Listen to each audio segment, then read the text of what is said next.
guys, FilmCrazyAdam here. Well, it's done. It's finally done. I know I've talked a lot about this, and after working on this thing and doing research for almost a year, the big review is here.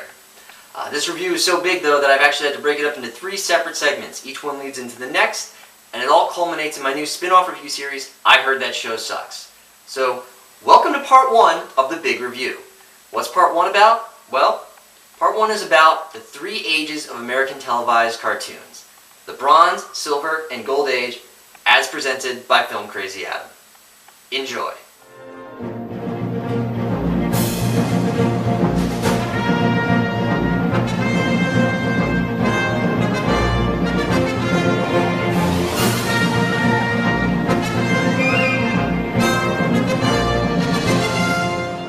Now, some of you might ask why I put the Bronze Age of televised cartoons at 1957. There were cartoons before that, weren't there? Well, yeah, there was. I mean, the first cartoon was made by some French guy in 1908. But like with comics, the different ages didn't begin with the debut of the media. The Bronze Age actually runs from 1957 to 1979, starting with the Hanna-Barbera cartoon The Rough and Ready Show on December 14th, 1957. Now, you might be saying, how can this cartoon possibly be the start of any age? What about those 2 big icons of cartoons? You know, that mouse and that rabbit. And those other cartoon stars you might have heard of? Well, because this review is focused on televised cartoons. All of these cartoons did eventually get ported over to TV, but all of them started off in theaters. Many of you may not be aware of the fact that TVs weren't widely available until after World War II, primarily due to all the resources going to the war effort, and the fact that most people didn't own TVs. So with only 2 networks to broadcast cartoons and about as many TVs to watch them on, the only way to see cartoons was to go to the theater. Not to say that there wasn't any televised cartoons before the 1950s. The first televised cartoon in America was a short called Donald's Cousin, put out by Disney. It aired on NBC on May 3rd, 1939. The Bronze Age of televised cartoons started when the creative team of William Hanna and Joseph Barbera split from MGM and started their own company, Hanna-Barbera Productions Incorporated.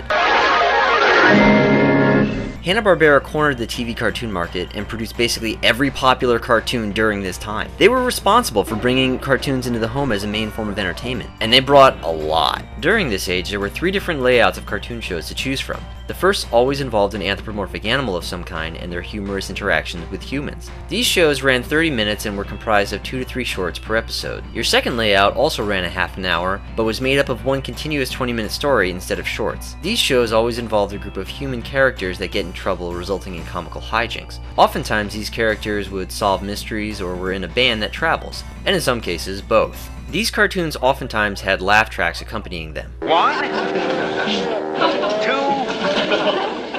3. The third layout would be a low-budget superhero cartoon. Spider-Man, Spider-Man, does whatever a spider can. Spins a web any size, catches thieves just like flies. Look out, here comes the Spider-Man.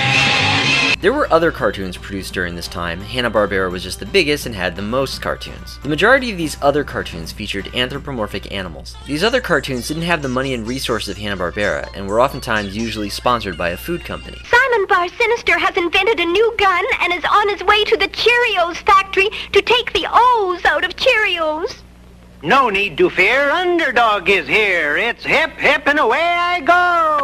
Hanna-Barbera is what really defined this age of cartoons. The one thing that all these cartoons had in common was they were just funny with funny characters. You weren't supposed to think while watching them. Rarely, if ever, was there an overarching story to them. There was nothing you needed to know going into these shows. Whatever you didn't immediately learn about the show from the theme song became apparent in the first 2 minutes. They were also pretty generic and oftentimes just carbon copies of each other. If you've seen one Hanna-Barbera show, you've basically seen them all. The setting or number of characters might change, but they were all essentially the same show. All these cartoons were designed to be mindless and silly. You were just supposed to sit, watch, and be amused. And that's where the idea comes from that cartoons will just rot your brain, because these ones were basically mindless. And for an entire generation, this is what cartoons were. So, in retrospect, it's actually kind of understandable why my parents didn't want me to watch cartoons when I was a kid, because this is what they had to grow up with. But this is all there was. And things stayed this way until 1980, when a new trend developed with a character from the American Greetings Company.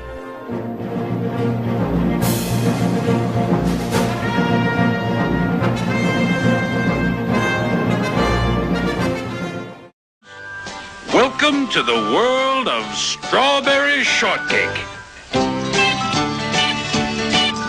Strawberry Shortcake started life off as a character on greeting cards for the American Greetings Company. She quickly developed a huge following from girls in the single-digit age bracket. Eventually, General Mills invested in the character and launched a doll line. And the marketing department came up with an idea that was pure genius. They asked themselves, how can we sell more dolls? We need more exposure to kids. They watched cartoons and, hey, wait a minute!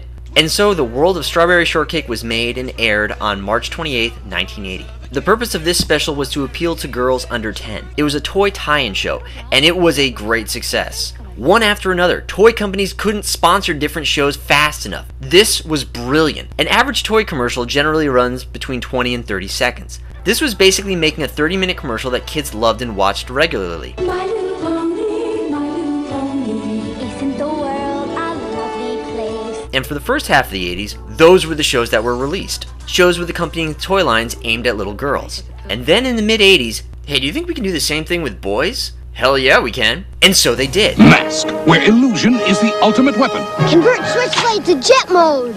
And for the first time, producers started gearing certain shows specifically towards one gender or the other. And the masters of the universe.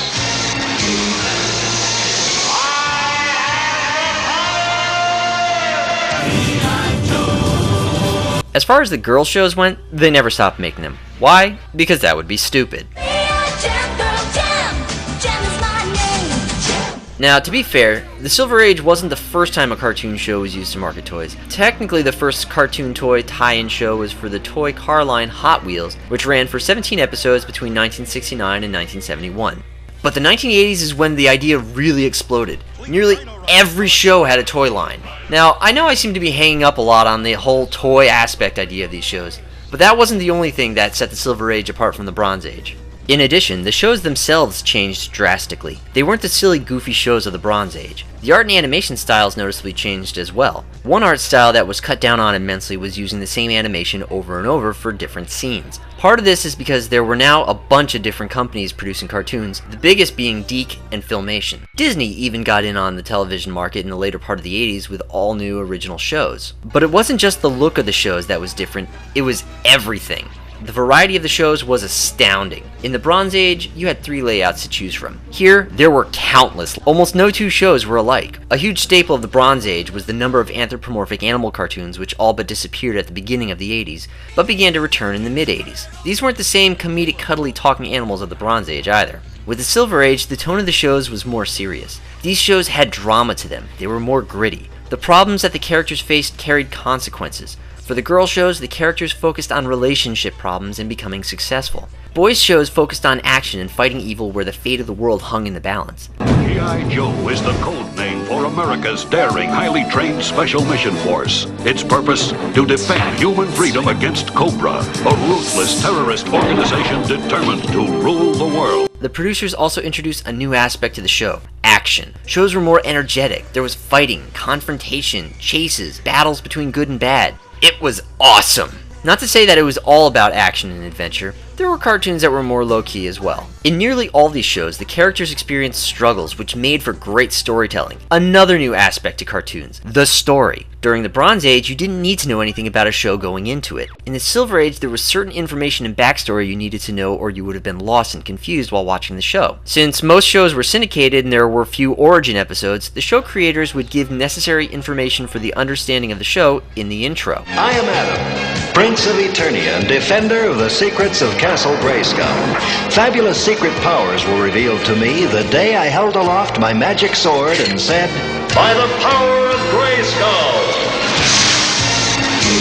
And I became He-Man, the most powerful man in the universe. Even with that information, it usually took between 2 and 5 episodes for a new viewer to understand what a show was about. But the stories were exciting and engaging. Kids wanted to watch them. It was fun to watch a new show and learn what it was about. Producers picked up on this fact, and they also realized kids paid very close attention to these shows. They remembered specifics about them. Characters' names, what city they're living in, where the bad guys originated from, the name of the main character's pet, for crying out loud. And then, genius struck again. Hey, we can use this as a teaching tool. Hell yeah, we can. In today's story, Elena tried taking a magic potion which she thought would help her. Well, she found out there aren't any magic potions. And you know what? There aren't any magic drugs either. Anytime you take one from anybody but your parents or your doctor, you're taking a very big chance. You're gambling with your health, maybe even your life. Drugs don't make your problems go away. They just create more. Is your mom there? No, I'm home alone. Well, you won a prize. What's your address? 42 Oak Street. Hey, Roblox, some stranger's bringing me a prize. A stranger, huh? All he wanted to bring you was trouble. Remember, never tell anyone you're home alone, and never give anyone your address. I'll say Mom can't come to the phone. Smart thinking. Now I know. And knowing is half the battle. G.I. Joe! We make fun of them now, but kids really did learn from these PSAs. I know I did. Now at this point I know most of you are probably wondering, when is this Joker going to get to mentioning Transformers and Voltron?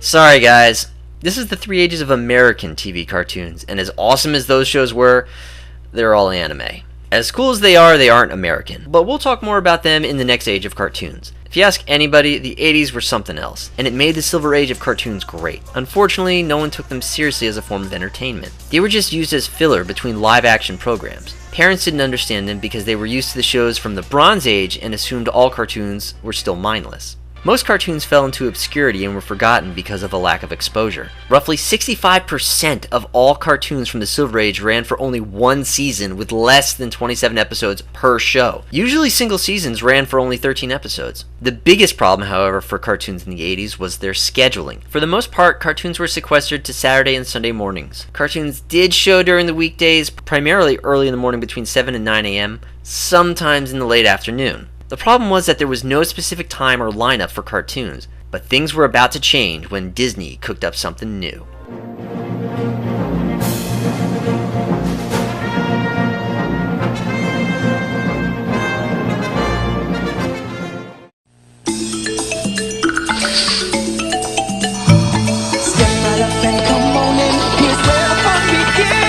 On Monday, September 10th, 1990, Disney launched the Disney Afternoon. For those of you that didn't grow up in the 90s, the Disney Afternoon was awesome! What's so special about this, and why would this mark the beginning of the next age? Because it was the first of its kind. It was the Disney Afternoon. It had a name. It was the first organized cartoon block for kids.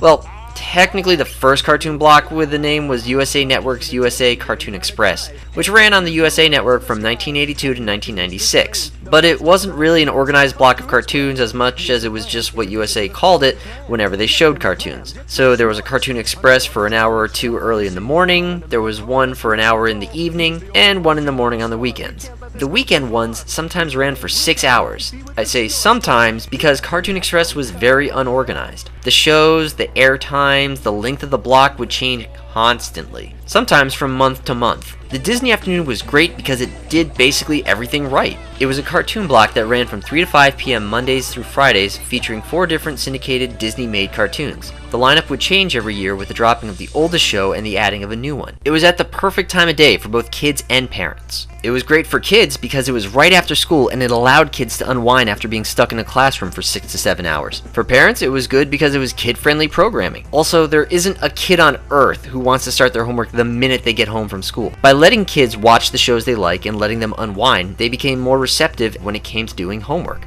The Disney Afternoon became popular with kids of all ages because of the variety of the shows in the 2-hour block, and also the ease of finding it. It was also on a network channel, not cable, so everyone got it. It also had a permanent time slot for 7 years that never moved. Every kid knew where and when to tune in. It was perfect. That was truly the beginning of the golden age of cartoons, when channels began to organize the cartoons and treat them like they would any other program instead of just treating them like filler. Cartoons were finally being recognized as a legitimate form of entertainment and being taken seriously in that regard. Disney was the first to realize all this, in part due to the giant success of their newest feature animated film, The Little Mermaid, which hit theaters in November 1989. Other companies began to catch on and realize that, number one, kids loved cartoons. I mean, really loved them. I really like it. You see, there was no real programming for anyone in the age range between 5 and 12 years old. Toddlers and preschoolers had PBS and Nick Jr. before it was its own channel, while everyone else was at school. Teenagers had their sitcoms and teen dramas, but there was nothing for anyone between ages 5 and 12. You either watched VHS tapes or cartoons. And number 2, it was a viable form of entertainment that was worth putting time and money into. Animation was becoming easier and more sophisticated. It didn't cost as much as it used to.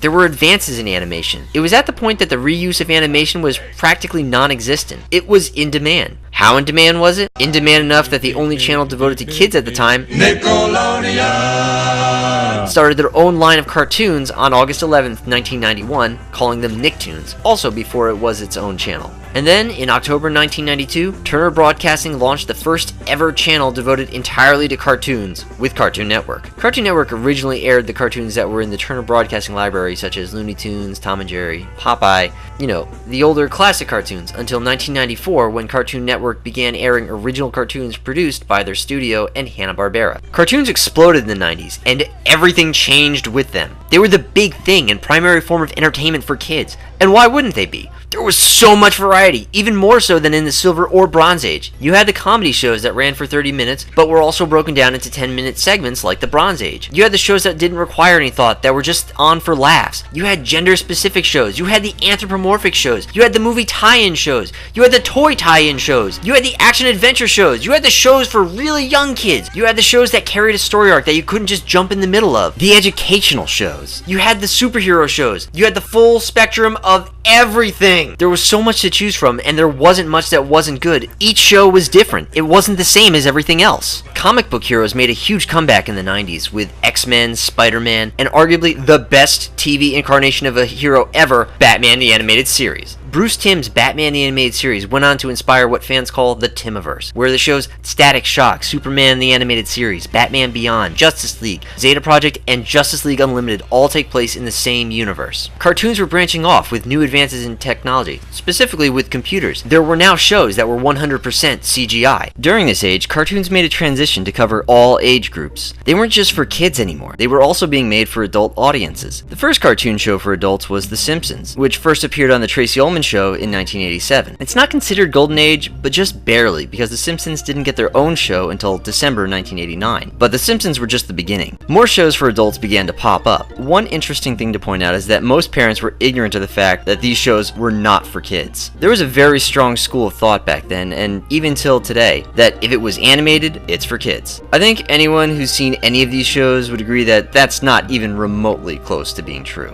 After the Disney afternoon, other channels made their own late afternoon after-school blocks, dominated mostly by cartoons. It's also worth mentioning that cartoons were also doing well in the movie theaters during this time. Disney actually refers to this time frame as the Disney Renaissance, during which time Disney made arguably their best animated features. Other movie studios were also making animated films with varying degrees of success. More and more TV shows and movies started getting big-name celebrities to do the voices. The 90s were without a doubt the golden age of cartoons, but every age must eventually come to an end. It can be argued when exactly the golden age ended, but a consensus among the many people I've talked to is that it ended around the turn of the millennium. But suffice to say, the golden age is long over. Some people might ask why I say it ended there. How did it end? There are a number of factors that all contributed to the end of the golden age. The first big thing that began the end was the Telecommunications Act of 1996. The Telecommunications Act of '96 was a big deal and changed how broadcast companies operated in a huge way. Some might say in an irreparable way. Laws had been put in place to make it so big media could only own a couple of channels. They didn't have free license to do whatever they wanted. Because television was transmitted over the airwaves at this time, there was only a finite number of channels available, and big media broadcasters were only allowed to own a few of them. They couldn't monopolize a dozen spaces on the dial. And then the Telecommunications Act of '96 was signed into law, and almost everything changed. The act now included the internet, the new digital format for TV, as well as the deregulation of channels. Those big media companies started buying out smaller ones like they were the new iPad. This consolidated the number of big media companies from somewhere in the range of 50 down to 10. There was now less competition between broadcasters, which meant less variety in the broadcasts. With the act's deregulation of the airwaves and the new digital TV quickly getting bigger, big media broadcasters could have as many channels as they wanted. Instead of just 1 or 2 channels for sports, Nickelodeon used to be one channel. God knows how many different Fox channels there are. Another big factor was anime. I mentioned anime back in the Silver Age. If you don't know what anime is, simply explained, it's animation that came over from Japan. Those of us who grew up in the 80s found these shows by accident, but we all agree it is some of the best animation and storytelling ever. The vast majority of anime is very story-driven, grittier, darker, and more serious than any other cartoon anywhere. The animation style is uniquely different and appealing, and often varies from series to series. These shows are much more story-driven. If you miss the first 2 episodes of nearly any anime series, you are f***ed. Once you start a series, you kinda have to commit because you can't just miss a few episodes in the middle and then pick up a couple episodes down the line. The first anime that broadcast on US TV was Astro Boy back in 1963. Other anime that came out at this time included Gigantor and The Eighth Man. A few other anime would pop up on US TV over the years, slowly building up momentum and a fan base as it went, especially back in the 80s with Transformers and Voltron. In the mid to late 90s, anime began to become more popular again with Sailor Moon, Ronin Warriors, and Dragon Ball Z. And then, anime exploded in 1997 when Cartoon Network launched a new program block of shows that were just anime called Toonami. Toonami would go on for years, bringing new anime titles in the primetime afternoon block, Midnight Run, and Rising Sun on the weekends. Anime again exploded the next year with the creation and introduction of Pokemon. For many different reasons, anime won a lot of audiences over. The characters, the story, the animation, the music, whatever. A lot of people pay more attention to anime than American cartoons. Why? Because anime series are so short. Many series run between 13 and 26 episodes for the entire run of the show. So much story is packed into each episode that you can't afford to miss a single one, so audiences paid more attention to these series and looked forward to the next episode. To their credit, some American show producers noticed this and tried to appeal to audiences by making shows with an anime-esque style to them, like with Teen Titans. Another reason is the internet was just starting up. Video games have always taken up a lot of time for kids and teens. Around this time, new consoles were coming out with new games, taking up even more time. DVR was just coming out. You'd think this would make watching your favorite cartoons easy, but it's a lot more easy to say, I'll just watch it later. Love you, TiVo. And lastly, the final nail in the Golden Age's coffin, rebooting cartoon shows. You know, like they do with movies. Rebooting a cartoon. Seriously? That's just pathetic. Especially because none of them were ever as good as the originals. Most of them didn't even last long. And so ended the Golden Age of cartoons. When exactly? Like I said, it depends on who you talk to. But it ended sometime between 2001 and 2003. Cartoons today have lost almost all the originality and cleverness of any of the past ages. They've digressed. They're generally mindless and don't have much substance. But that's not to say that all cartoons suck now. It's not often anymore, but there are a few gems that make it onto TV from time to time. I think that's a good place to finish up on part 1, because one of these gems is going to be the focus of my I Heard That Show Sucks review. Which one? You're just going to have to move on to part 2 of the big review to find out. To finish up, the golden age of cartoons is long over and it's never coming back. With the internet as it is today and what it will inevitably become in the future, cartoons will never be as prominent on television as they once were. Anyway, I hope you enjoyed this look into the history of the 3 ages of American televised cartoons with me. I'm FilmCrazyAdam. Stay tuned for part 2 of the big review.